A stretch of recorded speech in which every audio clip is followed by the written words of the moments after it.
co-host Anusha, NSS volunteers of Dr. NTR UHS, studying second year MP ACMC Nellore. We feel very glad that the NSSL of NTR UHS has taken this initiative role in conducting free online yoga training session. And today is the third day of the training session. Hope everyone is eagerly waiting to start. Before starting the session, I take the privilege to welcome our beloved NSS program coordinator of Dr. NTR UHS and training session convener Yogacharya Dr. Vivekanand Kattimani Garu. We welcome you, sir. And I'm very happy to invite Honorable Registrar of Dr. NTR UHS, Dr. Shankar Garu. We welcome you, sir. I also invite NSS Chairman, Honorable Vice Chancellor of Dr. NTR UHS, Dr. Shama Prasad Garu. We welcome you, sir. And I would like to welcome our Master Trainer, Dr. P. Srinivas Rao Garu, and yoga demonstrators, Miss Monica and Miss Bhumika for this training session. As we all know that Dr. P. Srinivas Rao sir has enlightened us yesterday with some warm-up practices and sitting postures. So today we are going to have revision few many addition of the postures. I welcome Dr. Srinivas Rao Garu to start the session. Over to you, sir.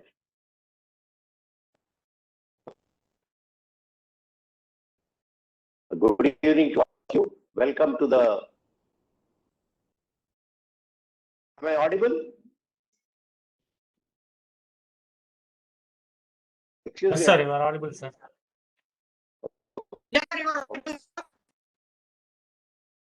So, welcome to this evening once again. Today we will be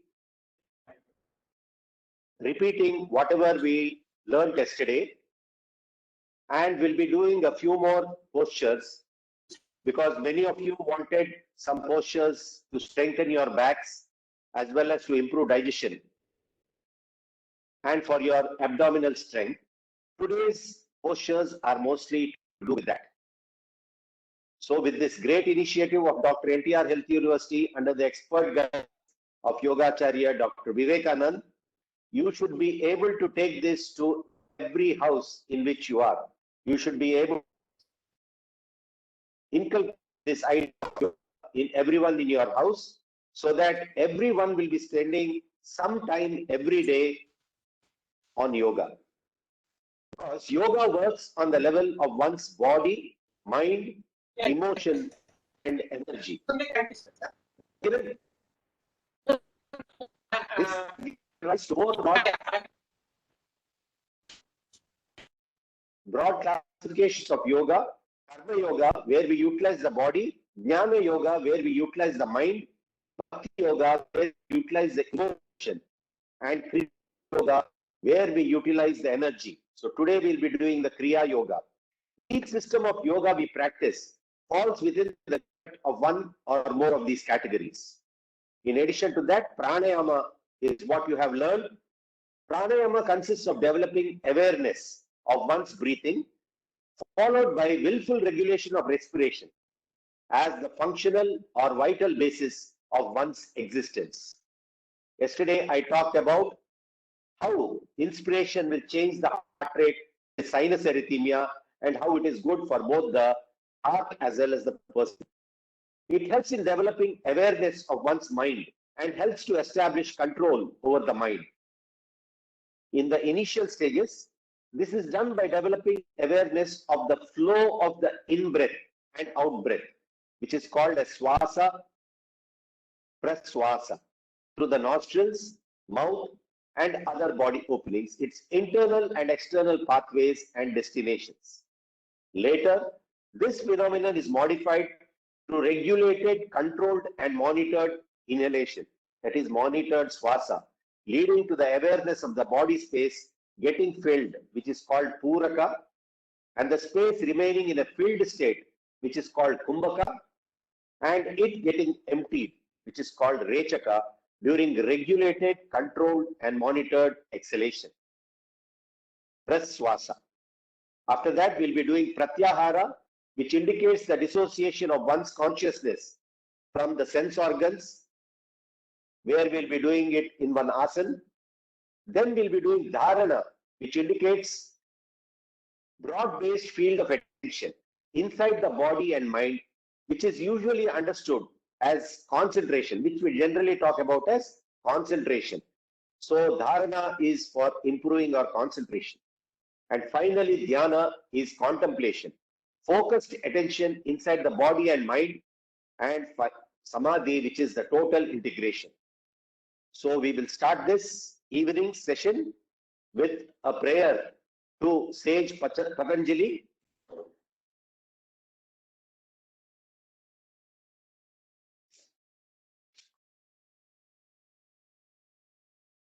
योगेन चित्तस्य पदेन वाचाम् मलं शरीरस्य च वैद्येन योपाकरोतं प्रवरं मुनीनां पतञ्जलिं प्राञ्जलिलानतोऽस्मि.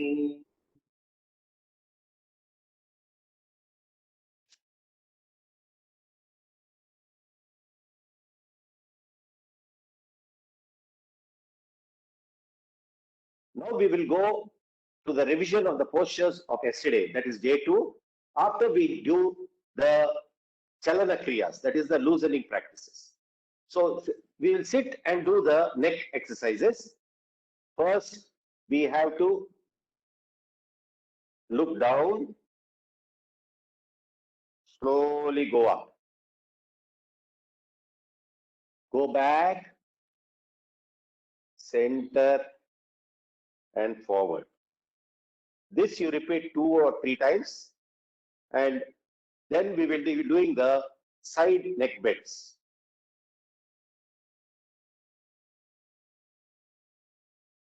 Center,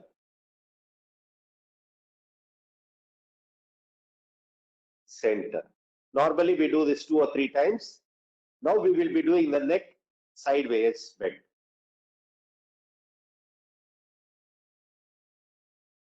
Exhale and come forward. Turn your neck. Exhale and come forward. This you can do 3 or 4 times when you do it normally. Now we'll do the neck rotation. First you bring down your neck. Do it clockwise first. All of you can do.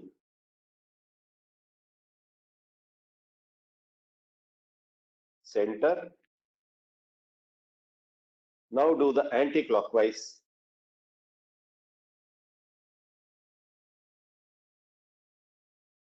You can feel the relaxation of the neck muscles.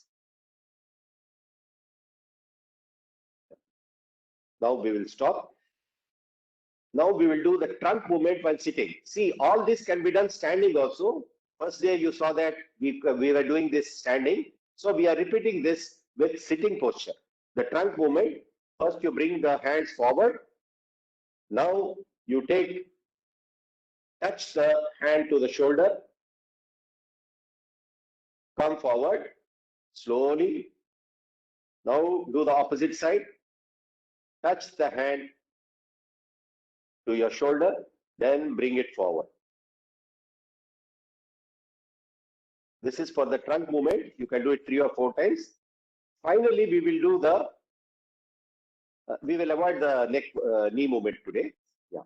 Now we will do the sitting postures. That is Dandasana, which is the basic sitting posture. Sit erect with the legs stretched out, straight in front. Keep the hands beside the hips. From this, we will go to the next posture, which is called Bhadrasana. Put the soles of your feet together. Exhale and clasp your hands together over your toes. Pull your heels as close as possible up to your perineum. That is very, very important. You have to pull your knees as close to the perineum as possible. Then only you will be getting the stretch. Stay in this for about 10 seconds.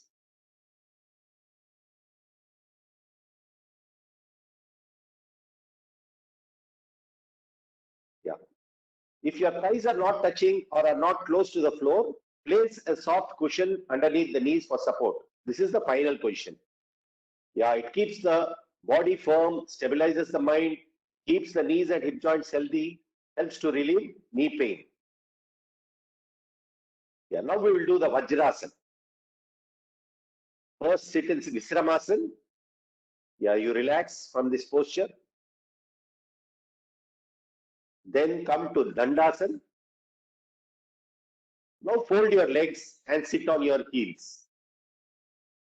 Monica will be showing how you have to sit from behind, and Bhumika will be showing it from in front. Keep the thighs close and big toes touching. Place the hands on the knees. The head and the back should be straight. This is Vajrasana.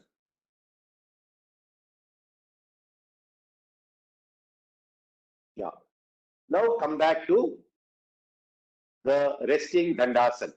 Slowly remove your leg. You can come to Dandasana.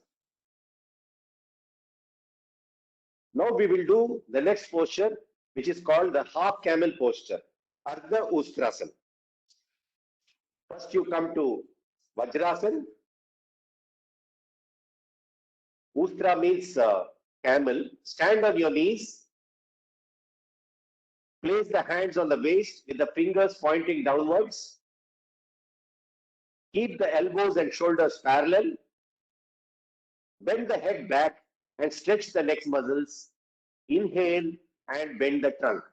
So the neck muscles and the trunk muscles. This is good for the back. As you exhale, relax. Keep the thighs perpendicular to the ground. You can remain in this posture for about 10 to 30 seconds. And then you breathe normally and come back to Vajrasana. This is very good for relieving constipation and as a back muscle strengthener. It also increases the blood circulation to the head and the cardiac region. Okay. Now we will do Sashankasana. That means the rabbit asana. Sit in Vajrasana. Spread both the knees wide apart in front. Keep the toes touching. Keep the palms between the knees. Exhale and slowly stretch them full length. Bend forward and place the chin on the ground. Keep the arms parallel. Now look in front and maintain the posture. Look in front. Your chin should be touching and looking in front. Now exhale and come back to Vajrasana. Yeah, stretch your leg muscles and be in Visramasana. This helps to reduce stress, anger. It tones up the reproductive organs, relieves constipation, improves digestion, and relieves back pain. People who are having back pain can do this. And the last sitting posture that we learned yesterday is Vakrasana. That is twisting of the spine. So bend the right leg and place the right foot beside the left knee. As you exhale, twist the body to the right. Bring the left arm around the right knee and clasp the right big toe or place the palm beside the right foot. Take the right arm back and keep the palm on the ground with the back straight. So now your spinal column is completely twisted. Remain in this posture for 10 to 30 seconds with normal breathing and relax. Take slow deep breaths and relax. Now take out your hands with exhalation and come back to Vikramasana.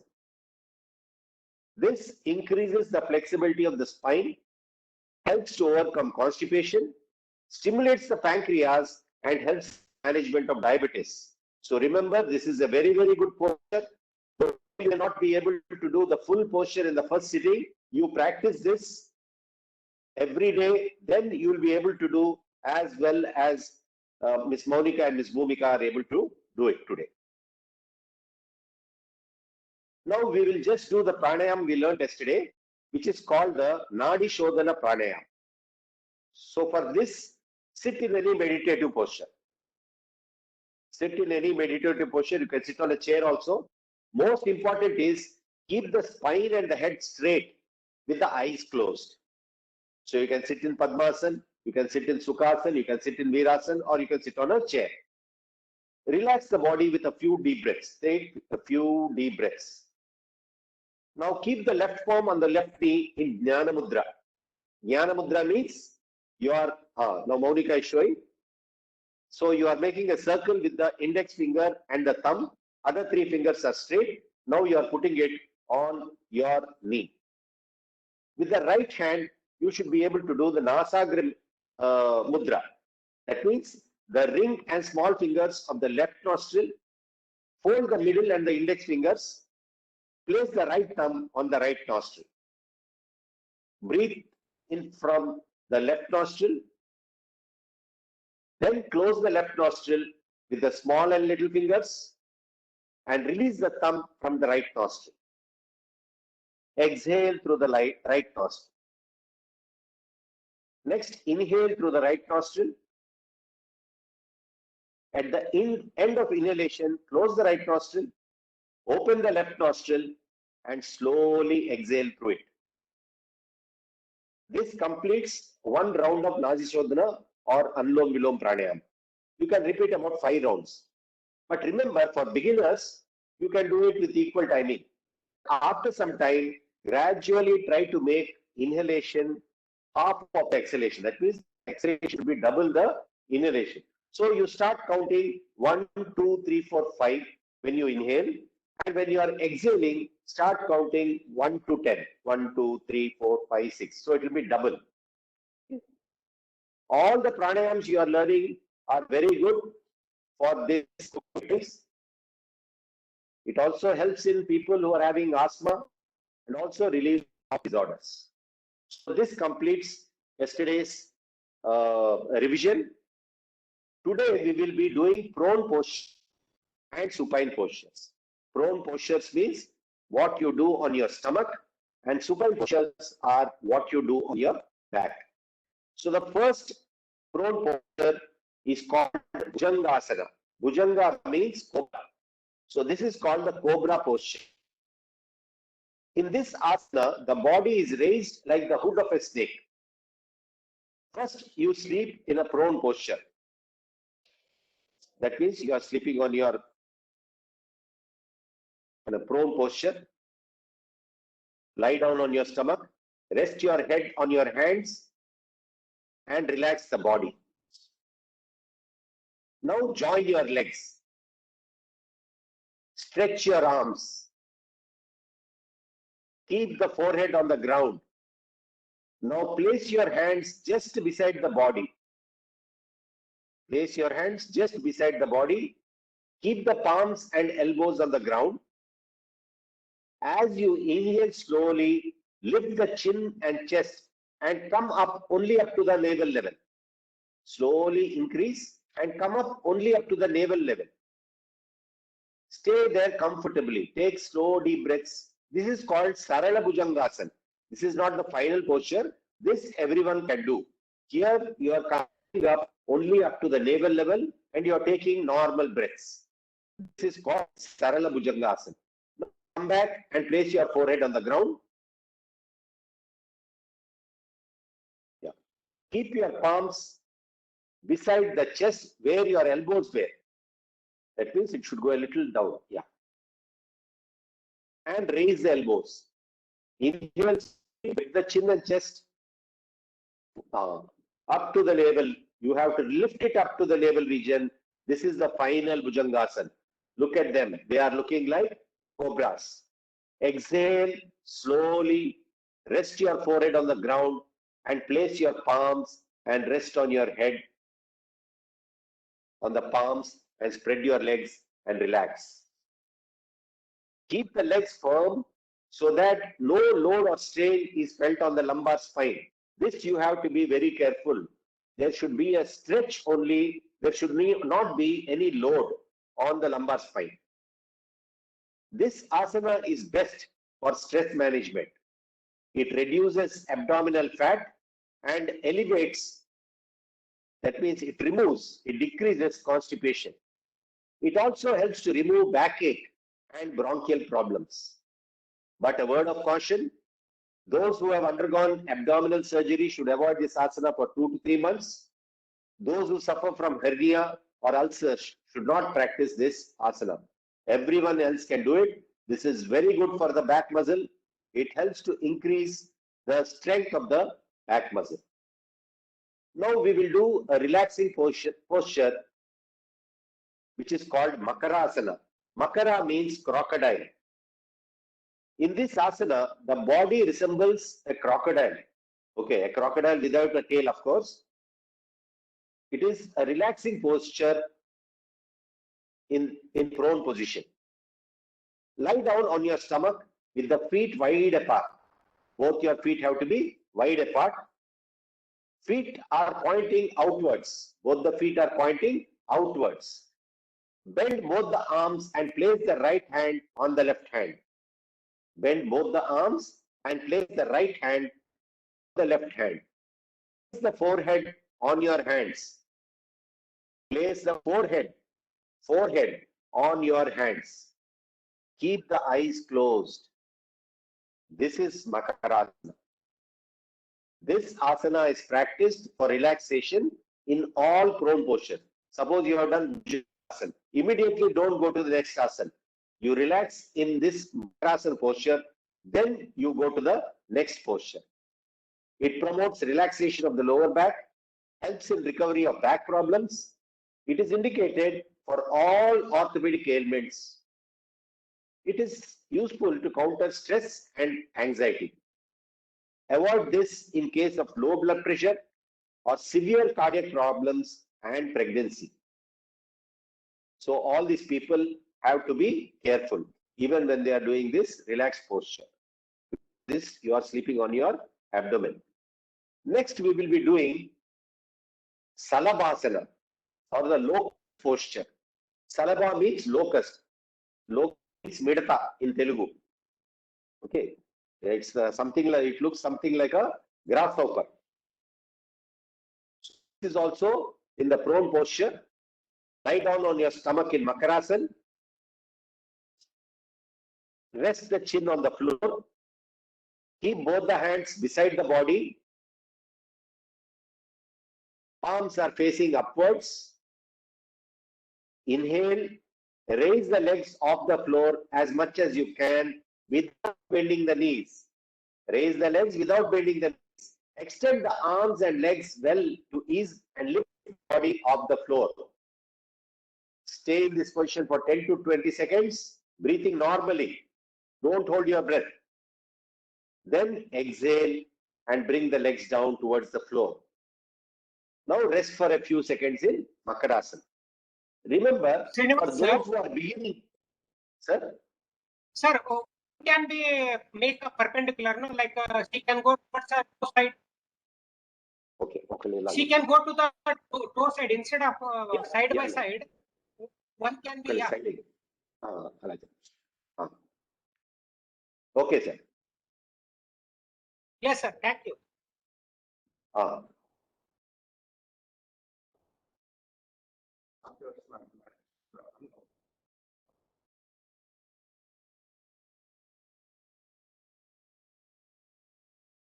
Yeah. Now we will do it once more.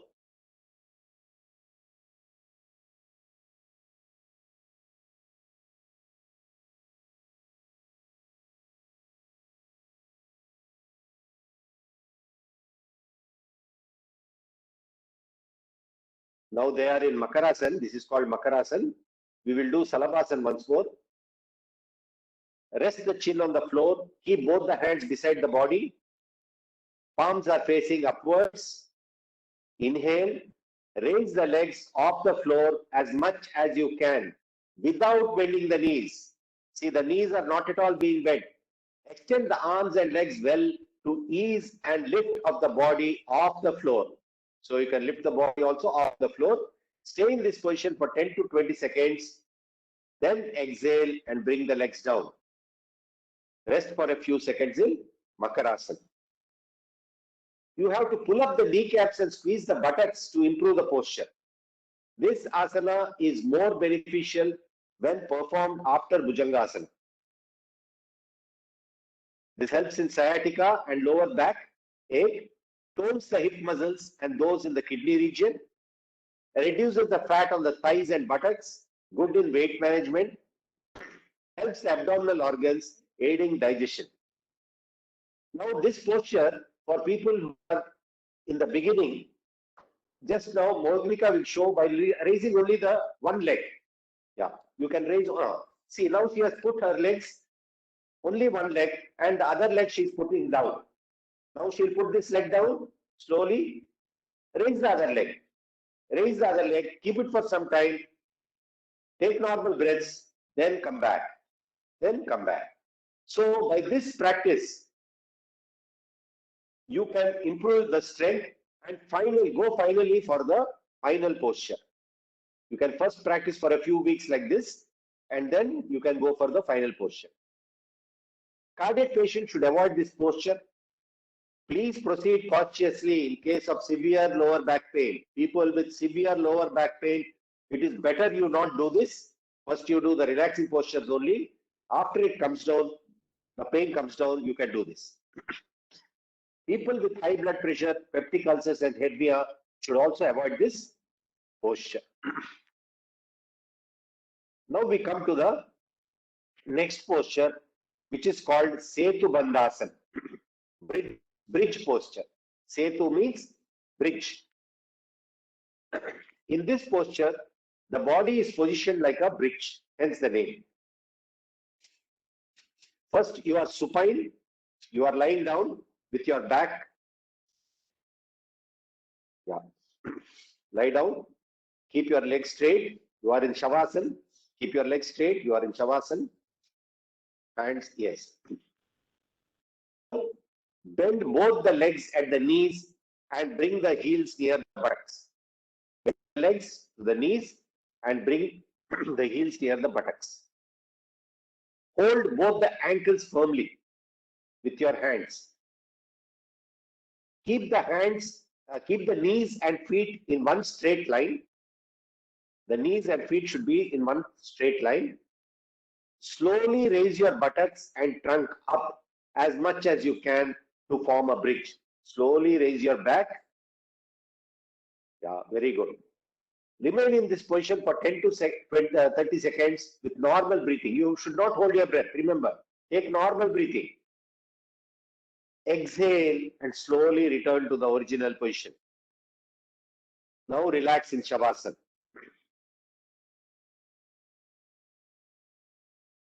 So people who are not able to hold the back, I will show you another Setu Bandhasana where you will be putting the back, you will be supporting the back with your hands. So for this, bend both your legs at the knees, bring the heels near the buttocks, keep the knees and feet in one straight line, inhale slowly, raise your buttocks and trunks as much as possible. Now place your hands behind your hips. Yeah, place your hands behind your hips and push yourself up. Yeah, that is it. So you can practice this. Then remain in this posture for 10 to 30 seconds with normal breathing. Exhale slowly and return to the original position. Remember, when you are doing this, in the final position, your weight should be on your shoulders, not your neck. Remember that. The weight should be on your shoulders. And the shoulders and the head should always be in complete contact with the floor. Don't keep your shoulders above the floor and put the weight on your head. So the weight should always be on your shoulders. This relieves depression and anxiety because it strengthens the lower back muscles, stretches the abdominal organs, improves digestion, and helps to relieve constipation. So for people who are asking about digestion and back problems and the abdominal muscles, almost all exercises today, all the postures today are for the things that you asked yesterday. People suffering from ulcers and hernia and women in advanced stages of pregnancy should not practice this asana. Now we come to a very interesting posture which is called Pavana Muktasana. Pavana Muktasana means the wind releasing posture. Pavana means wind, because Lord Hanuman is called Pavana Putra. I think you know. And Mukta means release or to make free. As the name suggests, this asana is useful in removing wind or flatulence from the stomach and intestines. Yesterday, someone was asking me about dyspepsia. This is very good for that. So first you are in Shavasana. So you are down on flat, lying flat on the back. Now bend both the knees and bring the thighs to the chest. Bend both the knees and bring the thighs to the chest. Interlock the fingers and clasp the shin below the knees. Exhale and raise the head till your chin touches the knees, and there you can relax. In this posture, you relax. There should not be any stress on your face. This is Pavana Muktasana. Bring the head back to the ground while exhaling and lower the legs to the floor. Rest in Shavasana. You have to synchronize your breathing with the leg movements. While touching the knee with the nose or forehead, you should be able to feel the lumbar region stretch. That means though you are compressing the knees to your abdomen, you should be able to feel the stretch in the lumbar region. Keep the eyes closed and focus your attention on the lumbar region. So we'll be repeating this again. Bend both the knees and bring the thighs to the chest. Interlock the fingers and clasp the shin below the knees.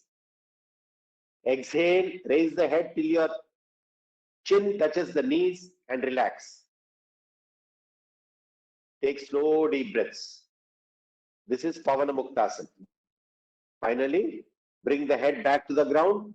While exhaling, lower the legs to the floor. Rest in Shavasana. Take slow deep breaths when you are in Shavasana. Synchronize your breathing with the leg movements. Now we come to the last posture of today, which is called Shavasana. Shava means, I think all of you know, it's called a dead body. So dead body posture.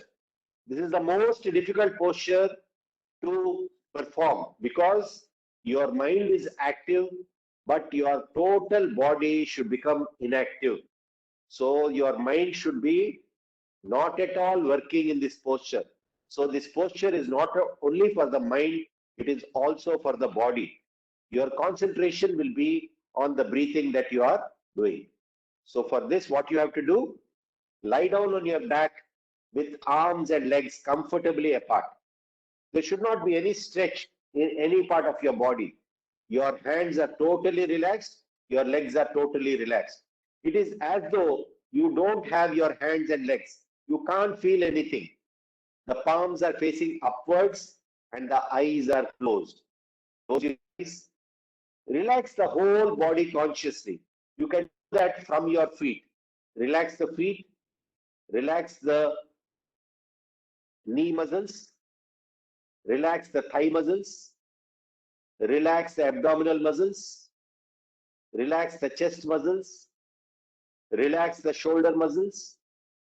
Relax the elbow muscles. And relax the hand muscles. Become aware of your natural breath. Allow it to become rhythmic and slow. So you are breathing slowly and deeply, completely aware of your breathing. Remain in this position till you feel refreshed and relaxed. Take slow, deep breaths. This helps to relieve all kinds of tensions and gives rest to both the body as well as the mind. It relaxes the whole psychophysiological system. That means the mind and the body.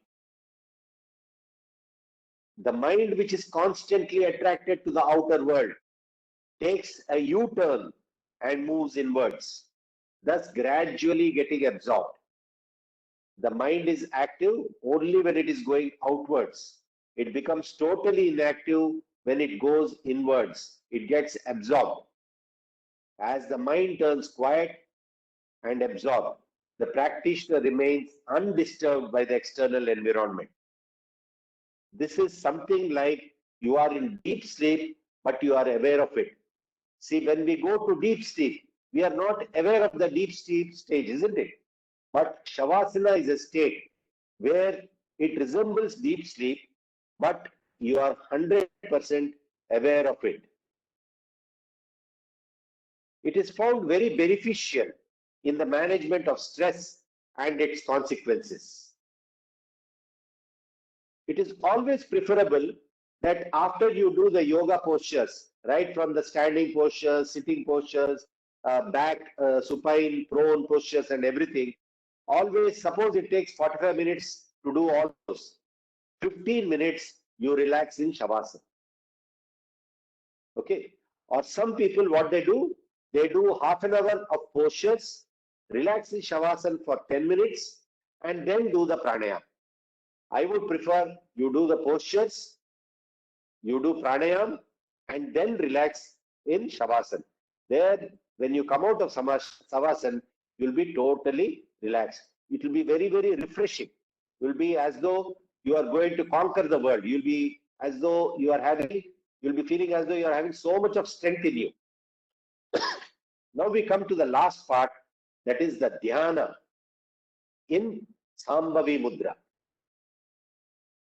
So dhyana or meditation is an act of continuous contemplation. So you can sit in any meditative posture in which you are comfortable. It could be Sukhasana, or it could be Padmasana, it could be Virasana, or you could simply sit on a chair. Any meditative posture. Keep your spine comfortably erect. Most important is the spine in yoga, because in yoga they believe there are Shad Chakras from the Mooladhara to the Sahasrara. So they feel energy should be moving from the lowermost chakra to the uppermost. So the spine is a very important part in yoga. Now hold the Dhyana Mudra, which I told you previously, where you are having the index finger and the thumb as a circle. You are holding both your hands with the Dhyana Mudra. That is, that's the tip of the thumb to the tip of the index finger, forming the circle. The other fingers are straight and relaxed. All three fingers are side by side and touching. Keep your palms facing upwards upon the thighs. Arms and shoulders should be loose and relaxed. Arms and shoulders should be totally relaxed. Close your eyes and sit with a slightly upturned face. Your face should be looking a little up. That means the chin should be looking a little up. You need not concentrate. Just maintain a mild focus between the eyebrows and be conscious of your breath. Maintain a mild focus between the eyebrows and be conscious of your breathing. Dissolve your thoughts and attain a single pure thought. Don't concentrate too much in between your eyebrows. Just allow your concentration to go there. Because if you concentrate too much, you'll be getting a headache. So your muscles should be relaxed. Your jaw muscles should be relaxed. Your forehead muscles should be relaxed. You are only taking slow, deep breaths, and your total concentration is on your breathing, on your inhalation and exhalation. Slow, deep breaths.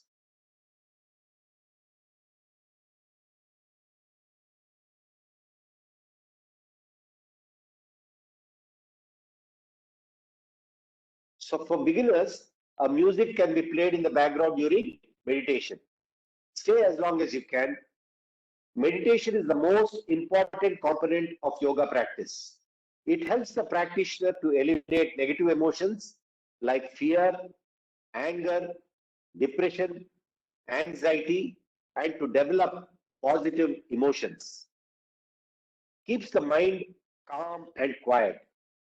increases concentration, memory, clarity of thought, and willpower. It relaxes the whole body and mind, giving them proper rest. Meditation leads to self-realization. With this, we have completed the prone and supine postures and shavasana and the dhyana that we did today. So we will end it with a sankalpa. I request all of you to repeat after I say that. I commit to make myself into a healthy, peaceful and joyful, loving human being. Peaceful and joyful and loving human being. Through every action of mine, I will strive to create a peaceful and living atmosphere around me. A peaceful and loving atmosphere around me. I strive to break the limitations. Of who I am right now, and include the whole entire world, as my own. I recognize the kinship of my own life. With every other life. I recognize the unity of all there is.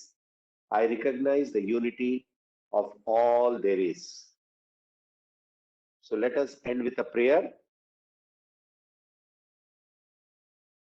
Sarve bhavantu sukhinah, sarve santu niramaya, sarve bhadrani pashyantu, ma kaschid dukkhabhag bhavet.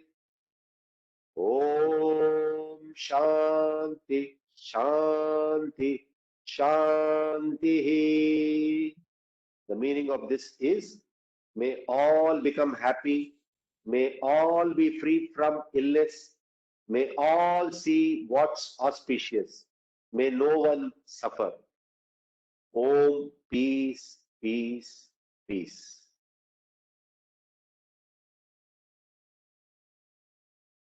So that completes today's session. If you have any doubts, you can ask me.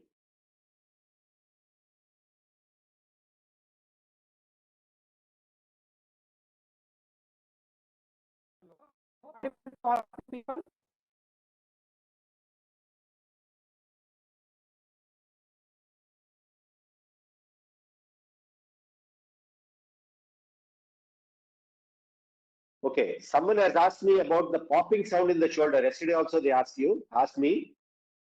Remember, the sound, if it is coming from the shoulder joint and hip joint, it is a problem of the joint. So it could be the cartilage which is there, or it could be the bone.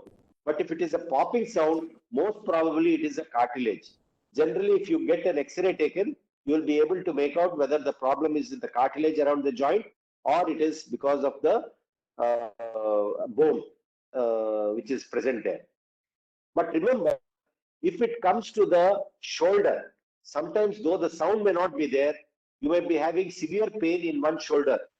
And if you are middle-aged, you better go and get your sugar checked, because fibrosis of the shoulder is a manifestation of diabetes. The person may not be having all other symptoms of signs. It may be the presenting symptom. That means the person will be having only the fibrosis of the shoulder joint. He'll not be able to move it properly. He'll be having severe pain. Those people, get your sugar checked. If the sugar is normal, you can do the postures which we have told you. They are all very helpful for loosening the joints.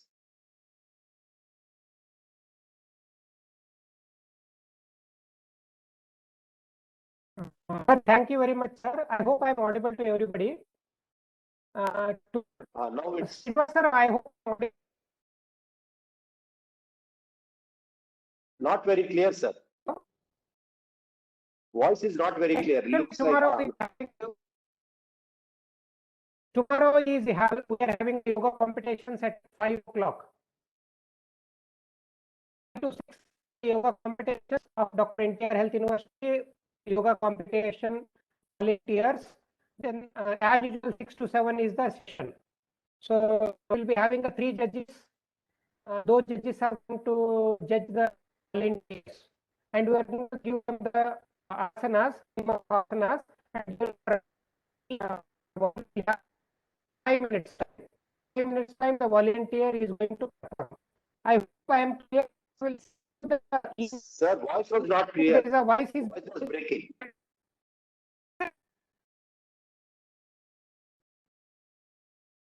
So sorry.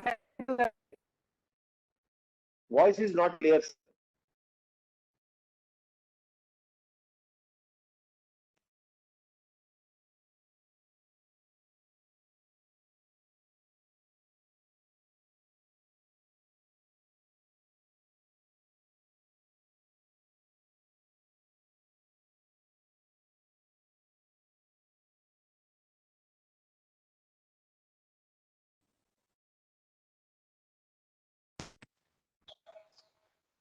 He's studying tomorrow 5 o'clock university.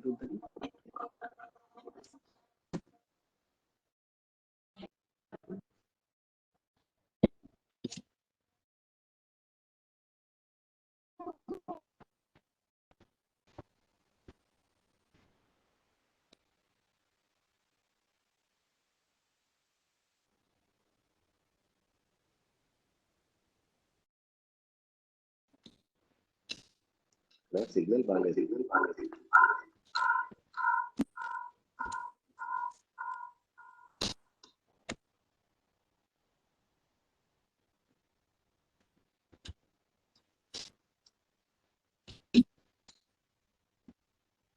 Yeah, till sir comes.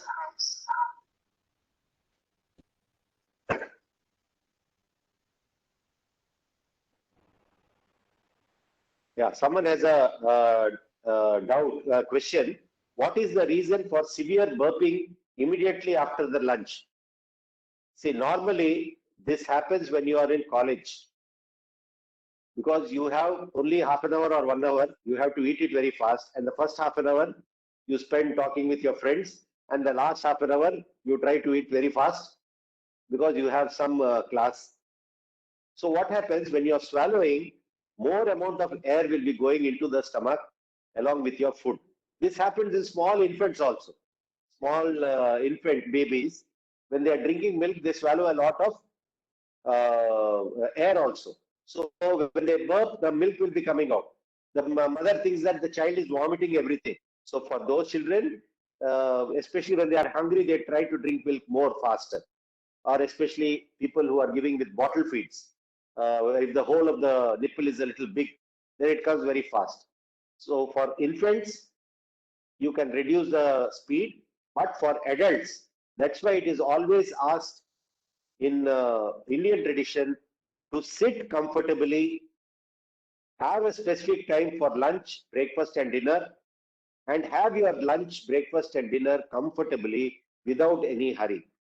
If you do this, then it will be very easy. Especially if your age is 40, sir, definitely you are eating it very fast. So you just slow down what you are eating. Another thing which I want to tell you, remember, yoga is not for treating diseases, is not only for treating diseases. It is for keeping you healthy. So don't think that you have to do yoga after a certain age. You have to do yoga after you get a certain disease. Don't think that.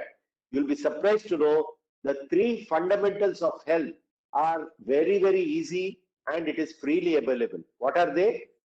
One is timely food. Timely, healthy food is the first fundamental. Second fundamental is exercise at the right time. Third fundamental is good sleep at the right time. Unfortunately, we are not doing all the 3 things correctly. We are not sleeping at the right time. We are not at all doing exercise.